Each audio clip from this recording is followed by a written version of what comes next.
So you see, right smack, there's a forest patch in the middle of the city, and we have fireflies. So this project is organized by Friends of Bukit Kiara, and it's funded by the UNDP GEF Small Grants Programme. We also have various collaborators supporting us on this, and we will hear them out later. The list of them lah. Okay, the virtual workshops will be in two parts. The first one, which is today, we will get to know Bukit Kiara and Friends of Bukit Kiara, and also dive into this pretty new concept in Malaysia known as citizen science. Pretty sure most of you will be curious, what is citizen science? Need to be scientists. We will learn later. And the second part will be on fireflies and ecology, which will be held about 2 weeks from now. We will learn more on fireflies in Bukit Kiara, like their habitat, what they eat, how many species, and so on. So before we begin, let's hear a welcoming message by the President of Friends of Bukit Kiara, Dr. Kribanadan. So Dr. Kriban, over to you. Thank you, Shuhada, for that good introduction. Actually, my job today is a simple one, just to welcome you to this webinar. I'm Kriban Naidu, the President of MMaBK, and we are really indeed quite privileged to bring you this very unique project on fireflies in Bukit Kiara. Next slide, please. As you can see from the slide here, this journey of discovery goes back to 2017, some 4 years ago. We have had many events, as you can see, including talks, night walks, and many other engagements. This culminated in a study which was supported through our own funds in the end of 2019 to help us understand the gaps in the knowledge of fireflies in BK. With that knowledge and information, we were able to apply for external funds. And we are really indeed very fortunate now to have support from the UNDP Small Grants Programme to take this understanding of the Bukit Kiara habitat and biodiversity to a different level. Next slide, please. Here we have some background to what we know now, and we hope we can move forward from here in the next couple of months with your support and help. I will leave you very shortly with three very passionate speakers who will take you through this project and discuss how we can become involved. Many of you must know Yeoh Yu Ho. She has been a pioneer with us in these discoveries and involved right through from the beginning of this journey. Siew Ming and Shuhada are new to FOBK, but have been enthusiastically involved in steering this project with our experts, committee members, and also volunteers in the last few months. So I'd like to end by asking you to enjoy the talk and hope you are inspired enough at the end of the session to take up the challenge and participate with us as citizen scientists. You can see from the next slide that our scientific partners are FRIM, UBI, MNS, without whom this study would not be possible. You will be hearing directly from the experts, as Shuhada has mentioned, at the next webinar in 2 weeks' time. And so please make sure you join then to get a more scientific input in terms of fireflies and our habitat. We do this project, of course, with the support of Jabatan Landskap Malaysia, the government agency who manages BK. And this, of course, could not have been possible without the funding from UNDP Small Grants Programme. If you have not already joined us, please come and join FOBK. We need all the support we can get to protect this green lung. And you can really start making a difference today. Thank you. Over to you, Shuhada. All right. Thank you so much, Dr. Kriban. Okay, so we'll now proceed with the first speaker, Lim Siew Ming. A little introduction. Siew Ming is a committee member of Friends of Bukit Kiara. She regularly hikes at Bukit Kiara. Volunteering at FOBK is her little way to help keep Bukit Kiara healthy and flourishing for her kids. Very passionate mother. Very good. I wish to be like you. All right, so I will now pass the stage to Siew Ming. Thanks, Sue. I don't think I'm a very successful mother. Although I hike regularly at Bukit Kiara, I can't seem to convince my children to hike with me. But anyway, every day is a new day. Thanks so much again, Sue, and Dr. Kriban for your very kind introduction. Hi, everyone. I'm Siew Ming. Who are we? Sue, can we have slide number 6? We are Friends of Bukit Kiara, FOBK, a community non-profit organization set up to get public support to protect Bukit Kiara. FOBK was set up in 2014, initially to make sure Bukit Kiara is legally protected, with the Gazette as a green space. We may have been formally set up in 2014, but our history goes back 20 years before that, in 1994. In 1994, residents of Taman Tun collected more than 1,000 signatures for a petition to legally protect Bukit Kiara. Today, 27 years later, we're happy to share that roughly 2/3 of Bukit Kiara, roughly about the size of 150 football fields, was very recently gazetted. So 2/3 of Bukit Kiara is now protected legally as a green space. But the challenge is not over. There is still 1/3 left. FOBK will continue to pursue legal protection for all of Bukit Kiara. We hope that in 8 years' time, by 2027, all of Bukit Kiara will be legally protected and belong to all of us, the public. Here are some fun nature facts. Do you know that one small tree of just 4 meters high, roughly about 1 story high, provides around 6 kilowatt of cooling effect? That's like having 2 small air cons with just every 1 small tree. Trees also cool cities by up to 8 degrees Celsius. The weather out there today is about 34 degrees. With trees, our city can feel like 26 degrees every day.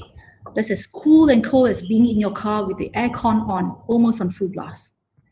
Mature trees also help us regulate water flow and prevent flood. One mature tree can intercept more than 15,000 liters of water every year.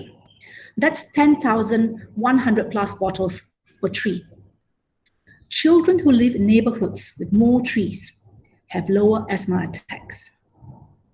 More contact with nature means less chances of allergies because of high biodiversity surroundings. City residents who exercise in parks have lower medical bills. And finally, research shows just by looking at green trees and plants reduces stress. And yet, KL has only 30% green space. In reality, only 9% of its space is open. What that means is only 9% of KL space is green and accessible by you and me for social and recreation needs. So you see, this rare open green space that is Bukit Kiara needs our help ever more to protect it. Can we have the next slide, Sue? Bukit Kiara was formerly a rubber estate. Between 1970s, the late 1970s and 1990, the Malaysian government planted many varieties of local trees. Nearly 50 years later, Bukit Kiara is a forest canopy rich in flora and fauna you see today. Next slide, please, Sue. What is in Bukit Kiara Green Lau? The ecosystem in Bukit Kiara acts as a source of water for 3 rivers: Sungai Penchala, Sungai Kayuara, and Sungai Toba.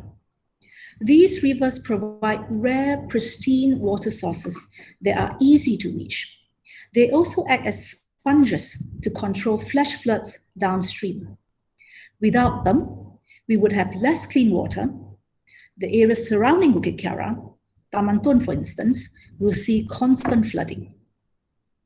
About 7,000 people visit Bukit Kiara every weekend to jog, run, hike, bike, do river walks, and bird watch. It is a rare and precious thing for any modern city in the world to have a good forest at its heart. Bukit Kiara is this unique thing, a rich jungle in the heart of the modern city of Kuala Lumpur. Next slide, please, Sue.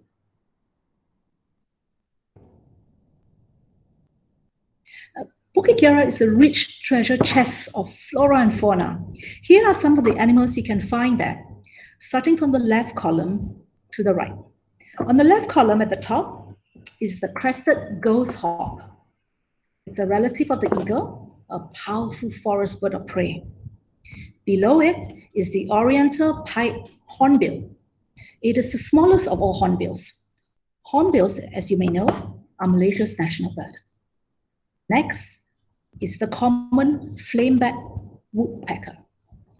The next column, at the top, we can see Otis Bukit Kiara, and below it, the Sureli, and at bottom, its cousin, the long-tailed macaque. I think those of you who frequent Bukit Kiara would see this long-tailed macaque very frequently. The next column, the python, I believe. I must thank Sue for providing these slides. The font sizes are so tiny, old people like me cannot see. So I think it's a python. I'm sure it's a python. My apologies to the experts out there. Below it, the butterfly, the chocolate pansy. And then on the rightmost column, we have the peacock pansy. And lastly, the blue striped dragonfly. Thank you. Somebody say a reticulated python. Thank you. And lastly, my last slide, Sue. Here are the many flora in Bukit Kiara, including, again, from the left column to the right, starting at the top left column, the Calceopenia fabaceae, the peacock flower, and below it, the Clydemia hirta, senduduk bulu. Some believe rubbing its crushed leaves against your skin can stop bleeding from a leech bite. Some also call it the toilet paper leaf. I'll leave you to guess why. And then the next column from the top, the Melastoma, black mouth in Greek, because of its dark-colored pulp, or the rhododendron. In some countries, they are used to treat diarrhea. And below it, the Peperomia pellucida, a herb, a pepper herb, used to treat stomach pains and tiredness. And the last column on the right is the Selaginella, a fern, a pioneer plant of Bukit Kiara. They've been there long before humans came to Bukit Kiara. And lastly, the bottom right, another pioneer plant of Bukit Kiara, the Zingiber ginger plant. Bukit Kiara has never needed our help more to protect it from pressures of further deforestation.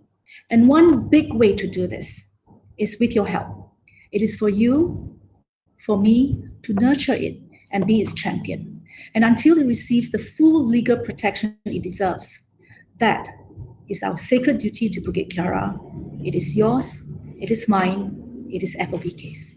Thank you. Back to you, Sue.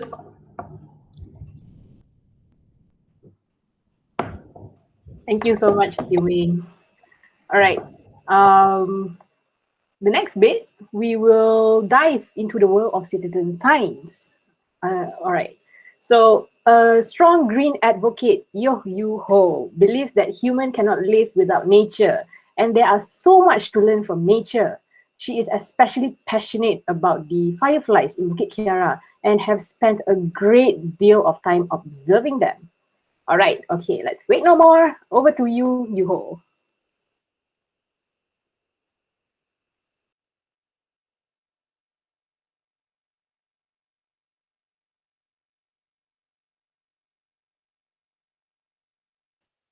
Sorry, Yu Ho, you are muted.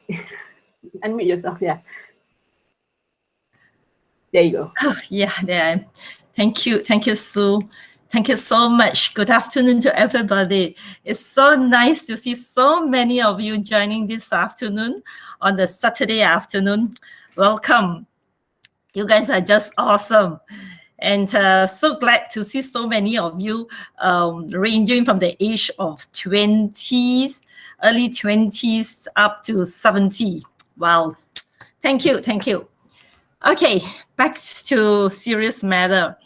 Why are we doing this thing? Why are you here? Okay. As you can see, basically, we want to develop a citizen science protocol to protect the fireflies of Bukit Kiara. There is high public and stakeholder interest towards the firefly colonies and their habitat. And these fireflies are the flagship species toward raising awareness as to the importance of conservation in Bukit Kiara. So you see, can you see the importance of you here? Next, Sue, please. Okay, so what is our aim? There are three here. The first one, to collect localized data. That is to provide localized and evidence-based data on the firefly community and their habitat. Second one, to strengthen the networks within the community, the government, and the private sector.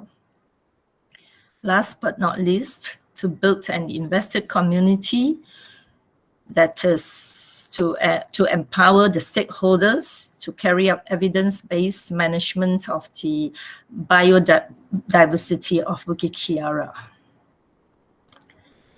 Next. Okay, what are our project components? First, to develop the citizen science protocol, that is to assess the firefly community and their habitat through a collaborative community-based approach. Second, to conduct field surveys. So here, you people will be trained, okay, including myself. We will be trained and supervised by the technical experts, the scientists from FRIM and UBI, and the data collected will be analyzed by FRIM and UB. Thirdly, to formalize the field research. Sharing of the field research and to formalize the volunteer community team of the citizen scientists of Bukit Kiara. And lastly, to build the public awareness. Eventually, we are going to engage the stakeholders and build public awareness on the biodiversity and conservation value of our beloved Bukit Kiara. Next. So, what is citizen science? When I first heard about this word, it's like, whoa, what a heavy stuff, right? According to National Geographic, citizen science is the practice of public participation and collaboration in scientific research to increase scientific knowledge. Through citizen science, people share and contribute to data monitoring and collection programs. Heavy, yeah? Okay. According to the Science Starter, citizen science is a collaboration between scientists and those of us who are just curious or concerned and motivated to make a difference. So you guys are awesome. You are here to make a difference. And the public involvement is in data collection, analysis, or just reporting. So basically, citizen science is bridging the gap between scientists and the community to make an impact together.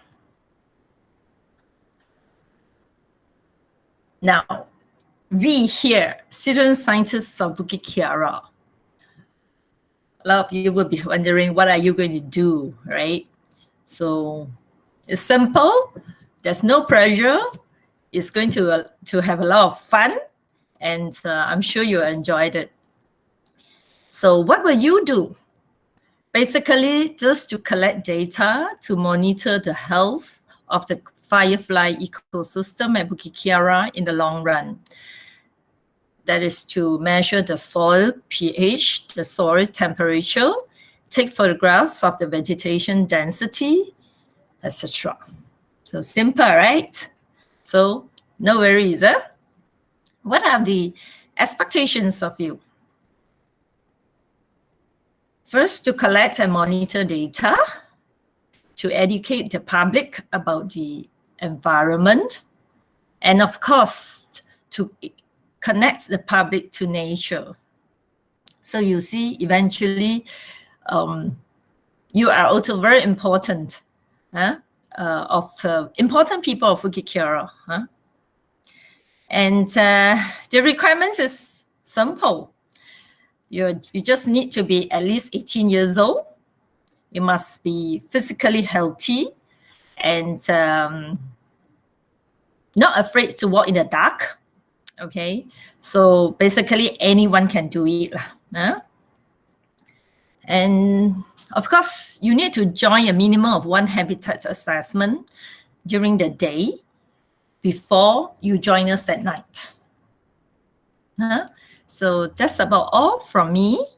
Over back to you, Sue. Thank you. All right. Thank you so much, Yeoh Ho.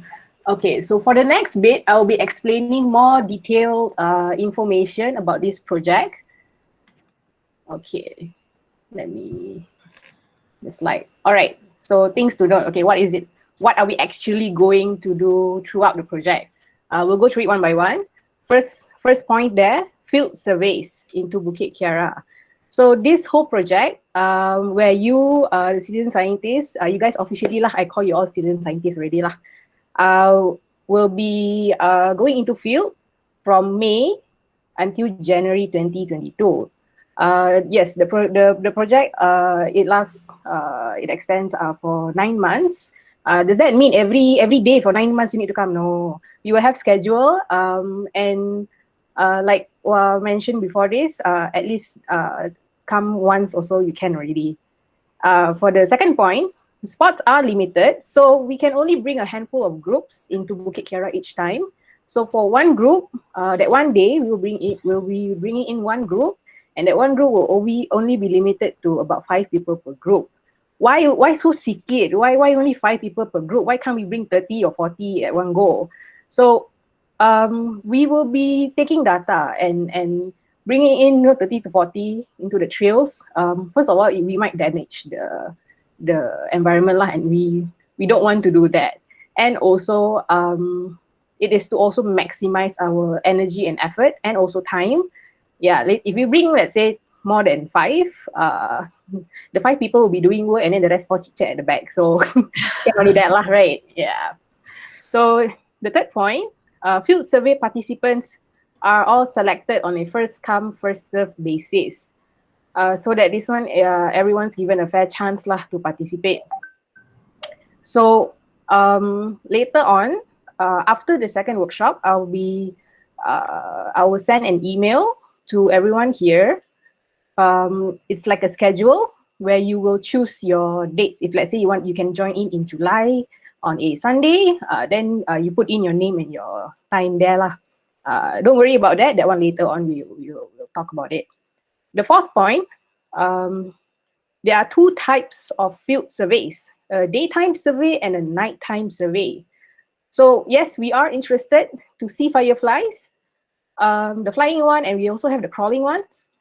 But our aim is to we are collecting data on firefly. We're not just going to see firefly. So we need to understand the importance, understand where they are living in, what kind of vegetation are they living in. If they are crawling, do they crawl on the soil or under the leaf? Yeah, we need to collect those kind of data. So it's best to do in daytime, like if at night you cannot see, right? Yeah, so we do a daytime habitat assessment. So the daytime survey is a very important, one of the very important surveys lah. And then for the nighttime survey, we will do more of a observation, counting fireflies. And for both sessions, it will last about 2 to 3 hours only. And FOBK endeavors to organize surveys during weekends. So the fifth point, same as mentioned by Yeoh Ho, there will be a pre-exquisite requirement for night surveys where you will need to at least join one time daytime survey before you can join the nighttime survey. Why we're doing this? Again, it's limited and we want to give everyone a chance. So all this lah. Number 6, all field surveys are led by researchers and FOBK members. We're not going to throw you, we take this, go through, you do your own data. No. We are all in this together. We will learn from one another. Something that you might know, we can learn. Something things that we know, we will teach you and you also will learn. So we will also get in touch with, get to interact with the researchers and learn a lot of stuff lah. Yeah. Number 7, generally when we enter Bukit Kiara, it will be at your own risk. Number 8, trails selected for field surveys are pretty much easy. It's pretty much flat. don't need to worry about, using all 4 limbs to climb whatsoever. Yeah, it's an easy level trail lah. And lastly, number 9, what to wear. Of course, sensible shoes and attire. So sport shoes lah, closed shoes, long sleeve, preferably long pants and long sleeve lah. If you wear shorts too small, you'll be interacting a lot with the mosquitoes lah. So unless you want to be a mosquito, flirter or something, there you go. All right.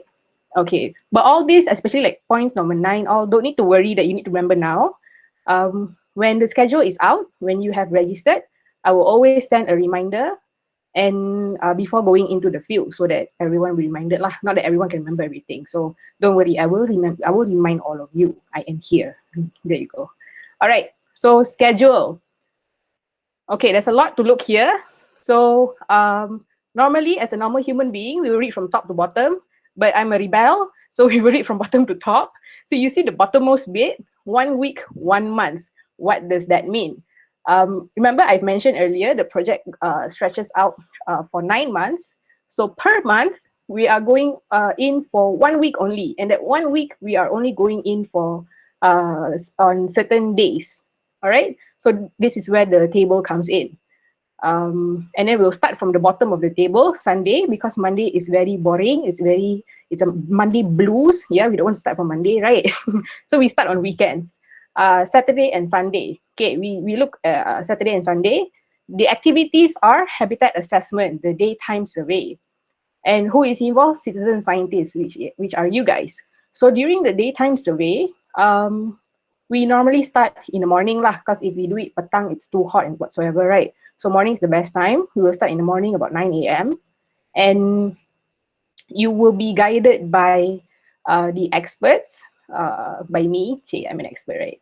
And some other experts also lah in the field. We will bring you with we will have GPS to go into the field, to go to the stations, the particular spot, to take the data and so on. And then now we go to Monday. All right, so you see Monday, the activity is firefly research, and who is involved? The scientists. This one is you guys are not going in. The scientists will do their bit. They will do their intense research lah on the fireflies. So we give an equal amount of time lah for scientists to go in and for us to go in.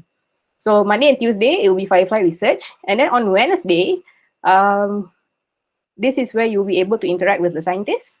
The scientists will be doing more of their firefly research. And you guys, citizen scientists, will do the nighttime survey. Basically, both of you will go together at the same time lah. So that's on Wednesday. So going back to the point where we spoke on, remember you need to join at least 1 daytime before you enter the nighttime. So for example only, you join 1 time daytime survey in June. So you are already eligible to participate in a nighttime survey. So you will need to wait until next month, July, for a nighttime survey, because we're starting from Monday to Sunday, right? So it's like that lah. Either way, if there's any changes, we will let you know. Okay? All right, so the project flow throughout the year. This is to give all of you an idea what is to expect lah throughout, what's the activity that's coming up.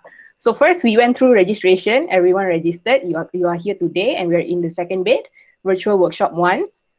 In 2 weeks' time, on 24th April, we will run virtual workshop 2. And on 24th April, a bit special, we will be celebrating Earth Day KL 2021 also. So on 24th April it's going to be very exciting. We are going to celebrate together. Yes, yeah. Okay, and then after we've completed workshop 2, I will send an email to everyone where you will need to select your field survey dates. Like I've mentioned, like if you would like to join in June, July, what's after July, August, you like to join in August on a Saturday, so you pick your date there. Yeah. Next, after you've selected your dates, I will open like a period of time, probably like 1 week or 2 weeks, for you to select your dates so that we can organize it. And we'll always keep in touch. Do not worry on much right now lah. We'll always keep in touch on changes or whatsoever. And then we'll start our field survey in May. So the first batch will go in May, then the next batch will go in the next month and so on. And then in April, we will do a ceremony and everyone will gather together and we'll do a ceremony to indicate like the end of this Magical Mysteries project. Okay, what's next? All right, so that's pretty much, just now was pretty much the detailed bits. So do come next 2 weeks for our second workshop. I'm going to repeat this many times, so the next 2 weeks come on our second workshop on 24th April. It will be at 3 p.m. So the presenters will be by Frame and will be by UBI. So that's where we will learn a lot more on fireflies, you know, what they eat, how many types of fireflies. They are solitary and there's the group one. You know, you've seen the group one blinking all together. There's the solitary that's living on its own. Do they live on its own? Yeah, so we will learn everything next 2 weeks. And also on ecology. What is ecology? So ecology is the study of a relationship of the environment. You know, how does animal interact with the soil, with the leaf, with the trees, with the plants? So we will learn more on ecology and also field survey insights. Again, this is about the end of the slide already lah. We like to thank our supporters. We could not have done it without them. Jabatan Landskap Negara, Malaysian Nature Society, Forest Research Institute of Malaysia, and also Urban Biodiversity Initiative. And this project is funded by the GEF SGP UNDP grant. Do follow us on our Facebook, on our Instagram. We will send updates and share updates lah. So if you have any pictures you take along the way, also you can tag us, then everyone else also can see. If anything, you can email us at info@fobk.org. So that's the end of the presentation bit. And now we can open up a Q&A session to everyone. So if you have any questions, you can put it in the chat box to ask.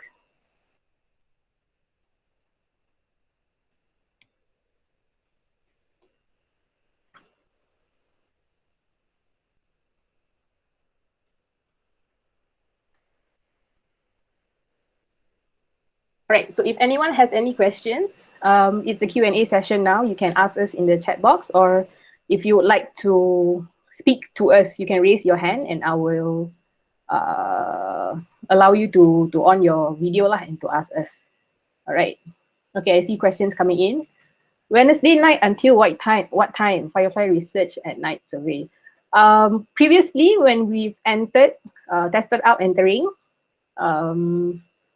we started at about 8 p.m. and we should end around 10 p.m. 10 p.m. We should end by then. That's the sampling bit. And of course, at the end of every field, we will just interact with you and chat with you, like how do you feel? What was the experience? You know, we'll do a bit of like short discussion, about 10 minutes, and we'll end by then. So by 10:30, latest phone 11, but we shouldn't go all the way until 11 lah. All right, so I hope that answered your question. So the next question is, must I commit to a minimum number of surveys? No, that's the beauty of citizen science. You can just join once and can already you're a citizen scientist. Yeah, so for this project, you can join a minimum of 1 survey. Yeah. If you would like to join more, again, what you call it's a first come first serve basis, and also check the what you call available dates. All right. Next question: do we get a certificate for this volunteering? Yes, you will have. So that's where the ceremony will come in lah. Would Siew Ming would like to describe further on the ceremony? Would you like to answer this question? Yeah, sure. So what we're hoping, so can you see me? Can you guys see me? Yes, can hear you. Okay, so the target is in April 2022, we will have some ceremony where we will pass everybody out.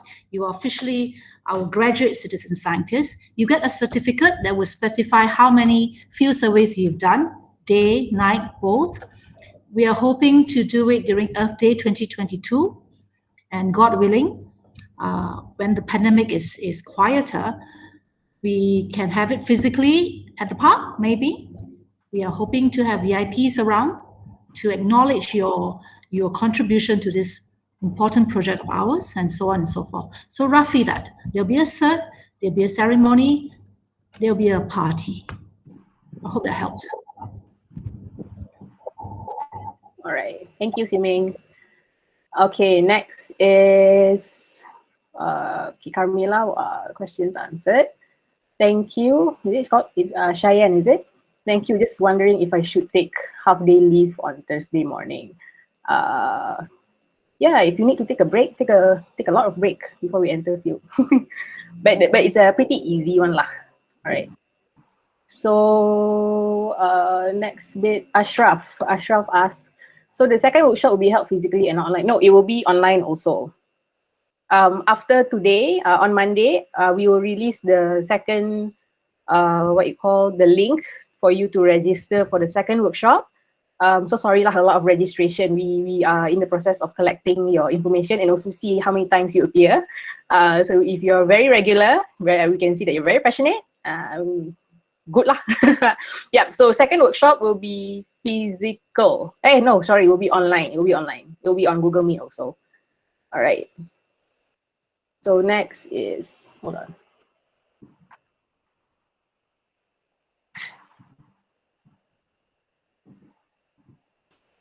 Hui Chin asks, how tough is the flat trail? Will we be going deeper into the jungle on muddy or watery terrain? How flat is the trail? Okay, I'm used to going in to do field work. So how do I answer this? It's pretty much flat lah. It's okay one. Assuming you've you've once entered to try the field work previously. So how was your experience doing it? Can you describe your experience too? Okay, there's a reason, guys, why Sue is asking the question, is posing the question to me, is because I'm the most auntiest of aunties, right? If this auntie can do it, you guys can do it. This auntie is nearly 50 years old, okay? It is really easy. The trails are very near the tar road. If you are a regular Bukit Kiara hiker, you know that tar road that goes up at Bukit Kiara, it's very near the tar road. Almost flat. Even when we have to climb, I would say it is at most, the harder part of easy level. It is not hard at all, and it's not as if we stop for 2 hours non-stop. We're stopping all the way. We walk for 200 meters, we stop. We walk for 200 meters, we stop.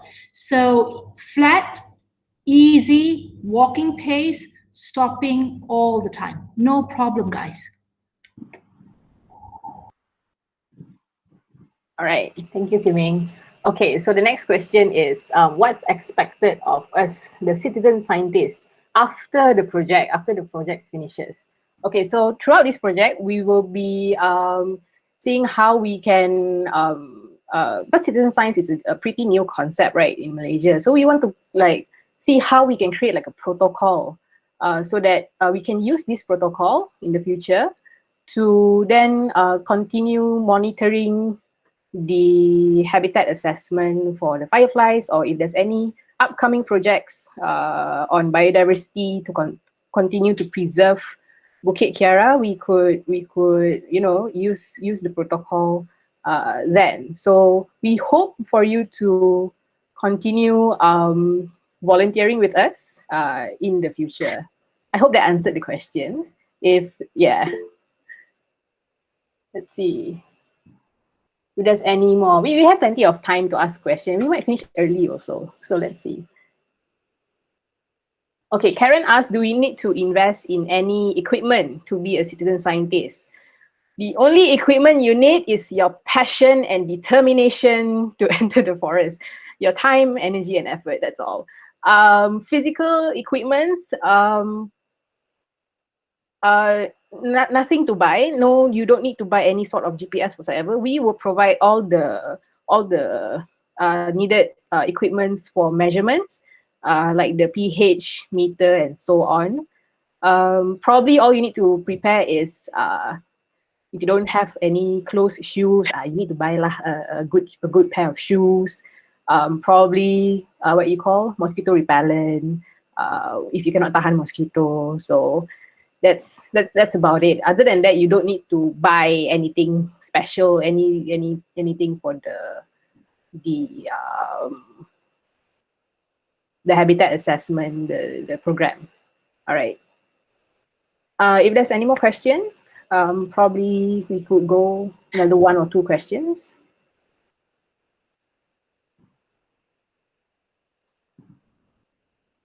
How many times do we get, okay, Camila asked, how many times do we get to do the night surveys all throughout the 9-month period?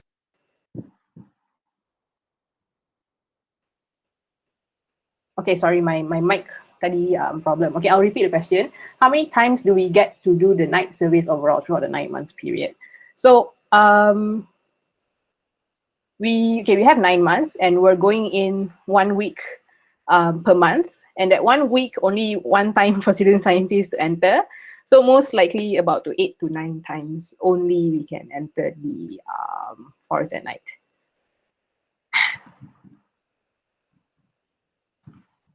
That's the amount of time in total for the field surveys. But as a person, minimum once. If you do more, if there's a lot of people applying for it, we will give chance to those who have not experienced it yet. But if you know not many people are on board on it, then you can come back and repeat to join the more times than for the night survey.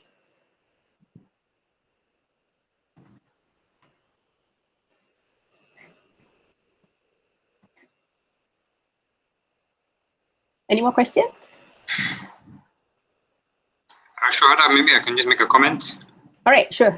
Yeah, there were some questions about the length of this of the involvement and so on. But one of the things we are hoping to do is that with these, if people get involved with the citizen science initiative, the idea is that eventually FOBK would like to develop, ambassadors who can become, a constant, guides, if you like, for the firefly, project in Bukit Kiara. So the more you get involved during this phase, we hope that we can then create people with this kind of experience and knowledge to basically take people into the green lung to see what's there. Not only the fireflies, but also other elements of the green lung. So that's part of the long-term aim, to develop ambassadors who can become our regular guides to taking people into the forest. So that will be part of the long-term goals of this program. All right. Thank you, Dr. Kriban. Okay, so if we don't have any more questions, probably any final words from our speakers, from Yu Ho, if you have anything to say, Siew Ming, Dr. Kriban. Well, just enjoy the journey. Just enjoy what you're going to do. It's going to be a lot of fun. Right. Yeah, I'll echo Yu Ho. We forgot to mention that you guys are going to be our first generation of citizen scientists. So congratulations. Just enjoy it. It's going to be fun. It's going to be educational. I find it personally very meaningful because I get to pass on my love for nature with the next generation. So I hope some of you will feel the same. So I can't wait to see all of you soon. Kriban? Yeah, I think that's basically it. If the more people who can come on board, the better it's going to be, and we are really looking forward to providing the training and the interaction with our scientists. It's very exciting actually. A lot to be learned, a lot to be passed on. Hopefully, we can get at least some of you to join up and participate to take this to the long term. Thank you. All right, thank you. We have one more question from Cheyenne. 24th April, what is the estimated completion time of the webinar? May I know? It will be about the same time. We'll start at 3 p.m. and since we expected it to be longer, but today we finished quite early lah, about 1 hour. So probably by 4:30 we should end it lah, latest. Yeah, so that's for 24th April. All right. Okay, so that's all from us. So thank you everyone for sharing, staying with us throughout the session. Before we leave, let's take a group photo. This is my first time trying to attempt a group photo, so let's see if I am able to do this. Yeah, everybody will have to put on their video, I suppose. That's right. Yeah. It's so nice to see some faces I recognize. I see Kitty, I see Chin, Hin. I don't know what you're doing here. You should be the one giving us a talk, not the other way around. Thank you for joining.